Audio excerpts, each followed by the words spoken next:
And that, my friends, brings us to thing 4 to know about China, to understand China in today's world and the greater East Asian region. And that is, what's the deal with Taiwan and Tibet? Two T territories that still utterly confuse most folks outside of China, and quite honestly, probably still confuse a lot of folks inside of China.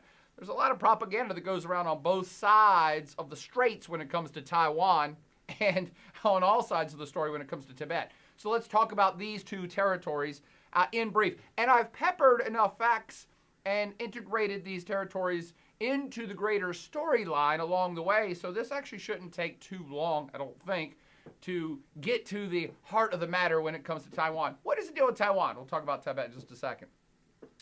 Well, I referred to Taiwan already, earliest on, in that it's this island off the coast of China. And the Chinese government right this second says, well, Taiwan is ours, and it always has been ours, but it's just kind of a renegade province that doesn't quite understand that it's ours right this second. Okay, well, let's back that up for a second and unpack it. Taiwan was mostly owned by the Taiwanese for most of history, and that is a different ethnic group from Han Chinese. Remember, we talked about ethnicity.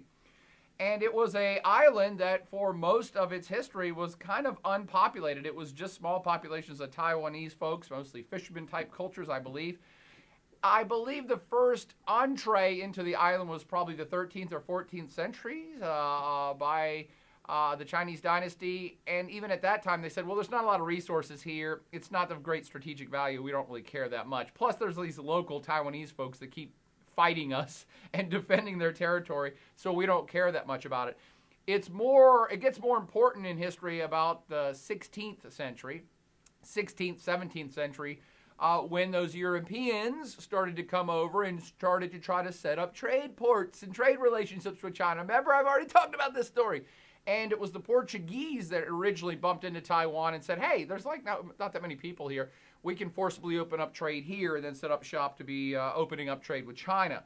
That's when the Chinese government said, hey, wait a minute. Now some foreigners want it. Well, we want it too. And by the 17th century, the Qing dynasty, the Manchu or Qing dynasty, had then taken over the island and then kind of absorbed it and said, this is Chinese territory. I like to point that out to my Chinese friends who say, well, Taiwan's forever been part of China. Not really. You're looking at 300 years kind of as a standard operating procedure of that's how long Taiwan has been part of China, and 600 or 700 years tops. Not like since the dawn of time by any stretch of the imagination. But let's fast forward the story. So the Manchus, the Qings, took over Taiwan, let's say, by 1700. But you know that the Japanese Empire, once it rises and starts taking over territory in and around China, mostly with that Sino-Japanese War of 1895, in which the Korean Peninsula was teased off and came under Japanese subjugation. Parts of Manchuria were also taken, and indeed, that's when Taiwan is grabbed by the Japanese and absorbed into their empire. So any way you look at it, you're looking at 200 to 300 years of Chinese rule over Taiwan, and then it's grabbed by Japan. That sets up the stage of why is this island even up for grabs and even up for question here in the 21st century? Because it starts here. Let's pretend like the Chinese have a claim to it, but then it gets taken away by the Japanese at the turn of the last century.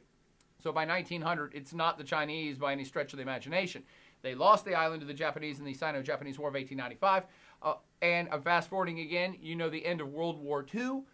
Japan is pummeled into submission and surrenders, and they have to surrender all of the territories they had grabbed from everybody else, and that includes Taiwan. So Taiwan is a free agent again come 1945, 1946. However, what's also going on in China at the same time? That Chinese Civil War stuff I was talking about. So the communists are fighting the nationalists. Mao Zedong's communists are fighting Chiang Kai-shek's Nationalist Party for control of China in its entirety, and even following that united effort to help defeat Japan right at the end of the war, right in 1945-46. As soon as that's over, they have their civil war back on, and you know the end of the story. The Chinese communists are going to win this fight.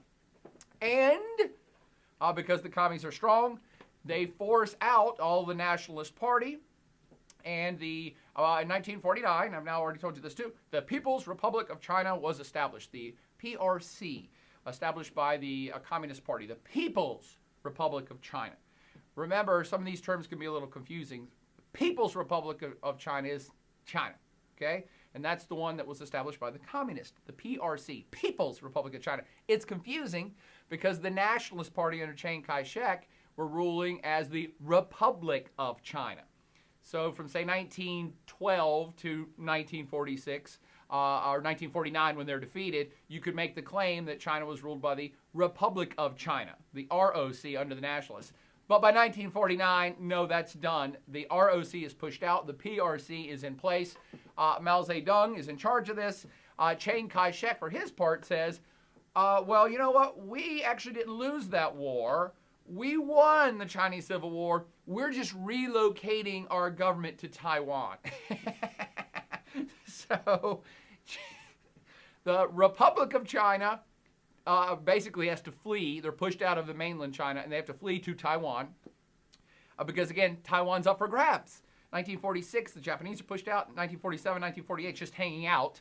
1949, Chiang and the rest of the nationalists flee to Taiwan and say, hey, we're setting up shop. We are actually the real government of China, of all of China, not just Taiwan, under the Republic of China, the ROC banner, and we're here in Taiwan. This is the seat of government for all of China.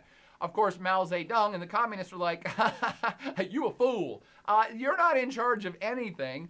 We are in charge of China, the PRC, the People's Republic of China, led by us, the communists, here on the mainland. We control all the mainland, and yes, you're just a part of us, and that's the way it is. Now, a lot of folks ask me immediately, and this is in 1949, why wouldn't the PRC, Mao Zedong's Communist People's Republic of China, just sail some ships over and finish off the nationalists and finish off the Republic of China in Taiwan? And the answer is, I don't know. They were consolidating their rule. I mean, remember, these are turbulent times. China's just getting its act together. It's just stood up from its period of humiliation. And things are a little chaotic, and they're really focusing on putting their house in order in mainland China. It probably was not a priority to go finish off the remnants of Chiang Kai-shek's movement. It was like, oh, they're off in Taiwan, whatever.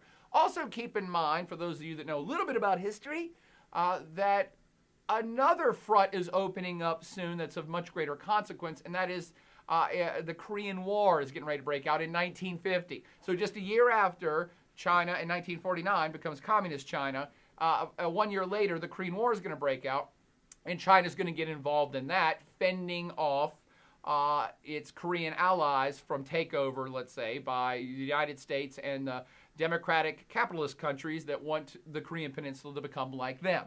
So that's a much greater priority, I'm assuming, to the Mao government. And again, they probably were quite ready to be over war and put their own house in order, so they did not prioritize completely taking over Taiwan and crushing the rest of the nationalist movement. Sorry, I've talked a long time about this. It's a really simple affair, but sometimes telling the story in long form will, and reiterating the name several times maybe helps you remember. Do you get it now? Yeah, by the way, every time I've given this lecture live, there's been an aha moment, and mostly by Chinese people that say, oh, that's what happened to Taiwan. Okay. Even folks in China are kind of confused about this. Now, when it came to the rest of the world, nobody was confused in 1949. Most of the communist countries, that is particularly the Soviets, Russia, and all of its allies in Eastern Europe, anybody that had communist leanings or leftist leanings recognized the PRC as the legitimate government of all of China, including Taiwan, okay? So, and actually a lot of countries just straight up were like, well, of course, the government that's in control of this huge-ass mainland geographic area called China, of course that's the legitimate government. You got to be kidding me. The people in Taiwan are not the legitimate government of that huge mass. So a lot of countries immediately recognized Communist China, Mao Zedong's China, as the legitimate rulers. But not everybody. In fact, it was kind of evenly split because Team West, that's right, the United States of America and all of its Team West European allies and other Team West allies like, say, Australia, even Japan, very quickly said, whoa, whoa, whoa, whoa, whoa, whoa. China just turned communist. We're fighting this Korean War thing now, and this is a face-off, a Cold War ideological face-off between communism and democracy/capitalism that's expressing itself in the Korean Peninsula. We're afraid, I say we, Team West, are afraid that if China's gone communist, Korea goes communist, it's going to be a domino effect, and all these other places are going to go communist too. So we don't want to recognize communist China. We're more than willing to recognize that this small group of people in Taiwan are the legitimate government of all of China, because the Taiwanese government, the Republic of China, that claims to be the rightful rulers of all of China, they're capitalist and they're pro-democracy. So they're on our team. We recognize them. So you have this bizarre scenario in the 1950s and 60s where half the world recognizes China proper and the other half recognizes the Taiwanese government as the rightful rulers of China. Does that make sense?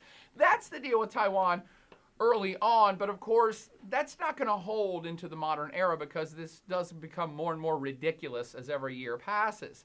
You can't have this government, this communist government, whether you like communist or not, you can't have this communist government that's in control of 500 million or 750 million people in the third largest or fourth largest country on planet Earth. You can't pretend like they're not in charge of that entity. So increasingly, more and more countries started to say, hey, we can't have two Chinas. And even the United States at one point said, and this is in 1971, Richard Nixon finally broke the impasse and said, we're actually going to go visit communist China, and we're going to recognize communist China. In fact, we're going to come up with something called the One China policy. This is a U.S. policy that says, look, there are currently two entities claiming to rule China. We're friends with the Taiwan one, but we got to recognize the China one, all right? So we're not going to diss our Taiwanese friends, but we're going to have a One China policy which says we only recognize one entity as China, and you guys sort it out. How's that for a cop-out? Okay. The more important thing I want you to realize about how the world worked in this time period was that at the United Nations, even at the United Nations, the seat held by China at the United Nations all the way up in the 1970s, there was an Asian person sitting at a chair at the UN Permanent Security Council with a sign that said China in front of him, and it was somebody from Taiwan. And it's in this juncture here in 1970, 71, where everybody said, yeah, we can't do this anymore. We can't pretend as if, 1/6 of humanity's government is not the legitimate government. So we're going to revert the seat from somebody from Taiwan and let somebody from mainland China sit here at the UN Permanent Security Council. Does that make sense? So it's the 1970-71 is when this all kind of, the big switcheroo happens. But it was from about 1949 right up into 1970 that everybody recognized Taiwan as legitimate rulers, even at the United Nations. That might help explain for you why China didn't veto the United Nations resolution to get involved in the Korean War. Does that make sense now? Right? Because China has a seat on the Permanent Security Council, and the United Nations said, hey, there's a war going on in Korea. We're going to send troops to help defeat the communist North Korean government. China, of course, would have vetoed that, but they didn't hold the seat. Somebody from Taiwan did. Learn something new every day. Maybe you knew it already. That's cool with me, too. So that's the deal with Taiwan. And over the course from 1970 to now, fewer and fewer governments around the world, sovereign states around the world, still recognize Taiwan as the legitimate ruler and even recognize Taiwan as its own independent sovereign state status. So ever since this switcheroo happened in the 70s, there's been more of a movement in Taiwan to have full-fledged sovereign state status and say, hey, okay, we're not in charge of China. Let's all admit that's not real, but maybe we should go ahead and become a sovereign state. And they've even had governments that have applied at the United Nations to become a sovereign state. And you know what happens then, right? Vetoed by China, of course, because China's now sitting in the Security Council seat, and so it can veto any resolution to recognize Taiwanese sovereignty. So Taiwan, for certain, is not in charge of China. and Taiwan mostly is not a sovereign state. Now, again, 30 or 40 years ago, a lot of countries were ready to recognize Taiwan's sovereignty, but not enough, and it could never get through the UN Permanent Security Council, right? That makes sense. And again, this is what I was talking about. As the decades have progressed since then, fewer and fewer countries, no one really recognizes the Taiwanese government is in charge of China, and fewer states are even recognizing the right of Taiwan to be a sovereign state. My last check, it was down to 20 or 21 or 22 out of 194. Okay, and China, as China has grown in power, has pressured countries all over planet Earth to ensure that they will not recognize Taiwanese sovereignty. That starts to make sense?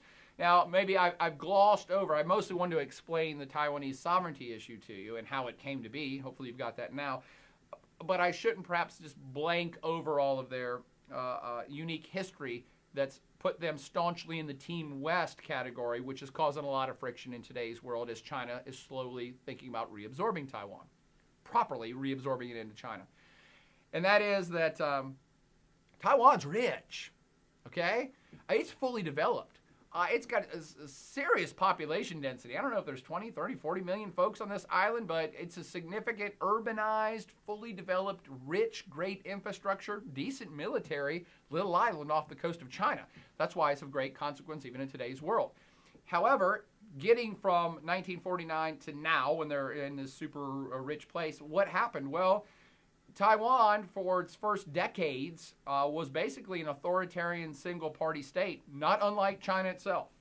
So the communists were in charge of China, and it's the only political party, and that's that. And they run the joint. Chiang Kai-shek's Nationalist Party, that's how they treated Taiwan. And it was basically a military state. They had martial law for decades in Taiwan. In Taiwan, martial law. So we think about it today as a pro-democracy, established democracy, a developed state, but dude, that's not how they started. So martial law for decades, run by the military. There was even perhaps genocidal components early on where they purged out a lot of anti-Chinese, Chiang Kai-shek's Nationalist Party sentiment among local Taiwanese folks. And then you started to have migrations of Chinese people from the Chinese mainland to Taiwan. So there was a lot of anti-Chinese sentiment on the island that was purged out early on. And not pleasant situations, by the way. So one, it was basically an authoritarian single-party state for decades. Two, something called the Taiwan Miracle, I want you to understand, that under this martial law period, it was supported by Team West. Remember, the United States and all of its allies recognized Taiwan from 1949 up to 1971. So they helped them. They offered them loans and money and military hardware and sold them military stuff, which they still do, and gave them loans and helped them get their house back in order. It was in the Team West strategic interest to have Taiwan not go communist. The same way that it was not in Team West interest for Japan to, say, fall to the communists, or South Korea. And I'm naming all of these places because all of these together, along with Hong Kong, became known as the Four Asian Tigers. These are all places, and let me list them again. Japan, Singapore, South Korea, Hong Kong, Taiwan. Actually, I shouldn't even put Japan in this. These are the Four Asian Tigers because they had such tremendous economic explosive growth in the 1950s, 1960s, 1970s, assisted by and facilitated by the United States and other Team West players. They became super rich. They were all pro-democracy. Therefore, they're all under, I would say, U.S. Military umbrella, but they kind of are. There's huge amounts of U.S. troops still in Japan, still in South Korea. We have a relationship with Singapore. I say we, the United States, has a strong military relationship with Singapore. And indeed, the United States still sells tons of military hardware to Taiwan. And again, this is under this situation, under this alliance, the U.S. and its allies helped facilitate the rapid industrialization and economic explosive growth of these places, Taiwan included, even though China was saying at the time, hey, that's our country. Okay, well, you didn't control it because it was allied with other places at the time. It wasn't until reforms and social changes in the 1980s and 1990s that transformed Taiwan from an authoritarian state to a full-fledged democracy. So it was hard for Team West, particularly the United States, to look at this place as a model ally in terms of democracy, because it wasn't.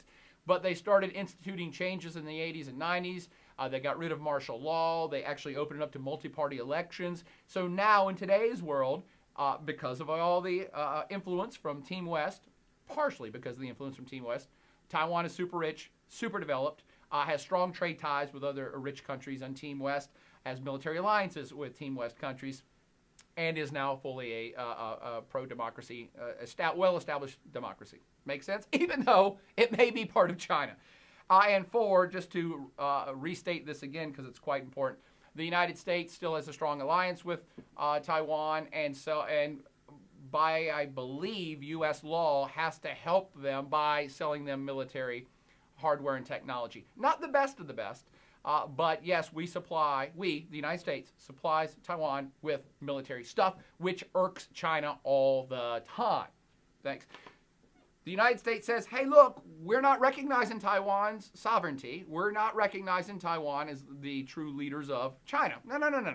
We don't do any of that. But in 1979, the United States passed a law, and I believe it's called the Taiwan Defense Act or something like that, that mandates that the United States must help Taiwan as much as possible. It doesn't mandate that the United States must get involved in case China takes Taiwan by force, but it states that we must help them militarily as much as we can. Does that make sense? So you will often see, and by the way, I'm recording this in January 2016, there, just in the last couple months, a big brouhaha cropped up because the Obama administration selling $6.1 billion worth of arms to Taiwan. So this is still a very current issue. And China gets furious about this and says, what are you doing? Well, this is part of our territory. Taiwan is part of China. You can't sell them guns because them is us. You can't do it. And the U.S. says, well, we just did. So does that make sense? Again, to kind of bookend this, to finish it up, the number of countries, that is sovereign states around planet Earth, that recognize Taiwan in any aspect at all has been shrinking every year. And China, mainland China, makes it a foreign policy point to make sure that nobody on planet Earth ever recognizes Taiwanese sovereignty. And they do go around and use economic pressure, and they'll say, hey, Honduras, if you'll stop recognizing Taiwan as a sovereign state, we'll build you a bridge. We'll give you a $5 billion loan. We'll build you a soccer stadium. We'll build you a highway. How about that? And country after country said, yeah, that's a pretty sweet deal. Sure, we'll take that. China also has refused to have any trade relationship with any country that still recognizes Taiwan. And in today's world, with China being the second or perhaps already the biggest economy on planet Earth, not many countries can afford to just say, well, we're not going to trade with China at all because we're going to recognize Taiwan. It's down to less than 2 dozen. So you're looking at 20, 21, or 22 countries that still recognize Taiwan at all. And it's powerhouse countries like, Aruba, Guinea-Bissau. I mean, these are mostly small countries in Central America, the Caribbean, and some African and Pacific island microstates.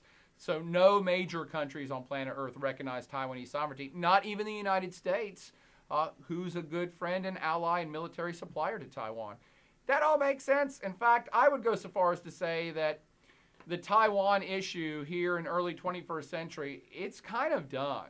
There are those folks in Taiwan, when I say that, who get really upset and say, no, we're going to be sovereign, and no, we are independent, no, we're not part of China. And it's like, well, yeah, okay, but you are going to be, because China has been playing the slow game on this. They have not ran in and taken Taiwan by force, although they could. Easily they outgun Taiwan 1,000 or 10,000 to 1. And now Taiwan has enough weaponry to make it hurt if China ever does that by force. But they've been playing the slow diplomatic game of saying, look, we're going to fund candidates in Taiwan in elections that are more friendly to China. And that's been happening. In the last 10 years, the president of Taiwan has been more of a not pro-China, but has opened up and thawed relations between Taiwan and China. Economic relations have opened up. There's a lot more cross-strait trade happening. They started doing commercial tourist flights from China to Taiwan in the last 5 years. So the economic integration has already slowly started to happen. And again, militarily, China could take it anytime they want. They're trying to do this more diplomatically, though. And it's going to happen. I can't envision a scenario that Taiwan does not revert back to being a semi-autonomous region of China. It's just going to happen, much the way Hong Kong and Macau reverted back to China, but I'm getting ahead of the story.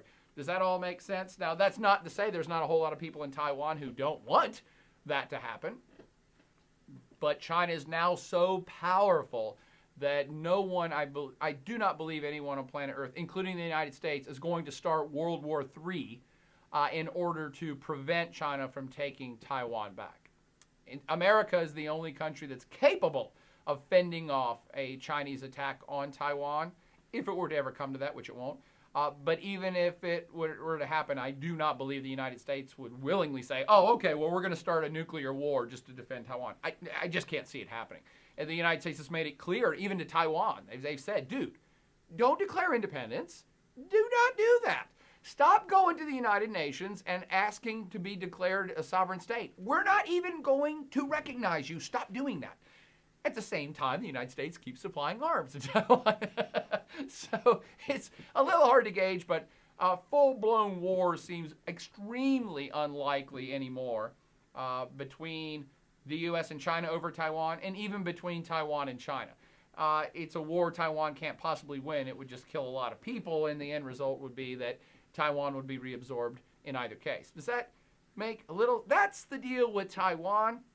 It's a mostly done deal. That's not to say it won't still be a thorn in China's side, and that's not to say that the United States won't keep selling Taiwan weapons in order to keep it as a thorn in China's side. As China rises up in power, the United States and other entities around the world want to do things to check Chinese power, and keeping the Taiwan issue alive is one of those things that's still a check. But it's the one China policy is pretty much a done deal, and it's probably going to revert back. Does that make sense?